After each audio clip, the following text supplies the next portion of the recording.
All right. So you're at your stage. The band is playing. Maybe we'll pop in some different front light here. Good old, let's bring in the good old violet, actually. Pop in some good old front light here.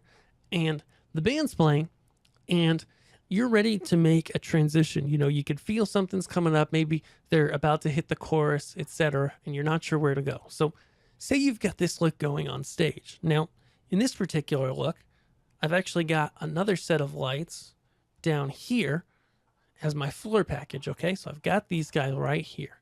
And so when I want to add something in, sometimes you want to add a movement or get something ready to go, but you're not sure when that moment's going to hit. Well, one thing you can do is get those particular lights ready, have them in black, and then when you're ready to go, you can bring them up. So right now, those lights, as we can see if we highlight them, they're kind of facing at the ground or at the band lighting position. So I'm just going to go ahead. And while they're in black here, I'm going to go, just because I know I'm waiting on a chorus or something like that, I'm going to grab those fixtures, all right? And so I'll just grab those backlight wash fixtures. Awesome. Those floor backlight washes. Cool. So I've grabbed those in my console. We can actually turn on a highlight just so you can see what I'm doing. You wouldn't do this during a show, obviously. And then I'm going to go ahead and change their position, okay? I'll put a nice live time. I'll just slide up my live time fader if you've got one of those in your console. And we'll set them to blinder mode, okay? So keep in mind that these lights would not be on if you're doing this during your show, but you're looking to make a pop when they hit the chorus. And actually, let's do that. Let's put them in white, okay? So put them in white, and this will work in any console.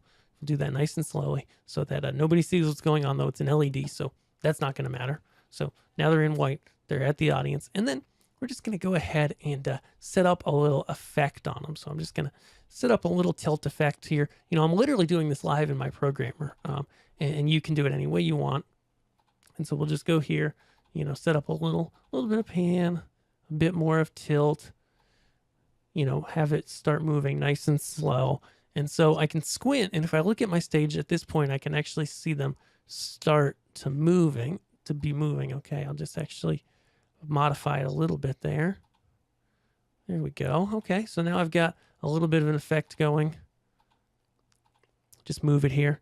Okay, so this is a great look for the chorus. And so literally, as I feel the chorus coming in, I can start to move those lights. And because they're in black, they're not turned on, you're totally able to set this up and have something going and have something ready to go without the audience really seeing what's going on. And so you can, if you're in M series like I am, you can actually set that in your programmer and set it to preview so it hides that, okay? So I can literally, I can highlight them, etc. They're not going to show up. And then, I could turn them back on even if I wanted before the chorus and fade them back in here on M series. But if you're in other consoles, you can totally set up that effect, keep the lights off, a few seconds before the chorus is going to hit. You can go ahead, turn that effect on. People most likely aren't going to be paying attention to the fact that those lights are moving. And then you can go ahead, and when the chorus hits or whatever moment, you can bring those in and be ready to rock and roll. So that's kind of my first tip here for move in black. And then the other thing, just a little more simple, is, say you're transitioning between songs. Go ahead and, pull out most of the lights. So I could pull out, everything but my front wash here, say I'm between songs. And I'll take my front wash here and I'll make them white, actually. And so the band's just, goobly goblin talking about whatever, hey, when we were younger, we used to tour or whatever, or when we were in this city, blah, blah, blah, blah, blah.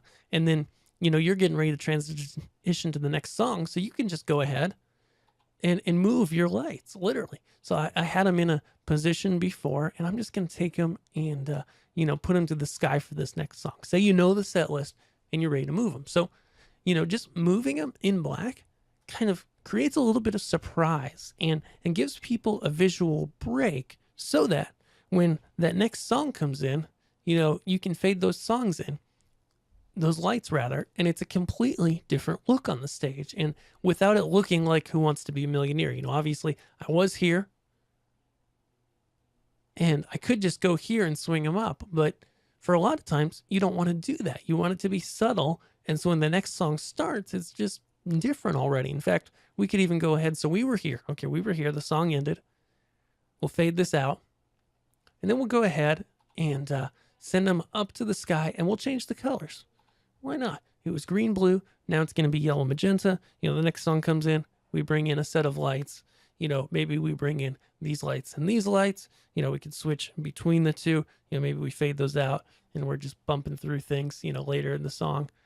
It really depends on you, your lighting, your band, etc. But I just want to, you know, basically in this video, give you some options and show you how you can be subtle and create movement on the stage and move things around without it looking like Who Wants to Be a Millionaire.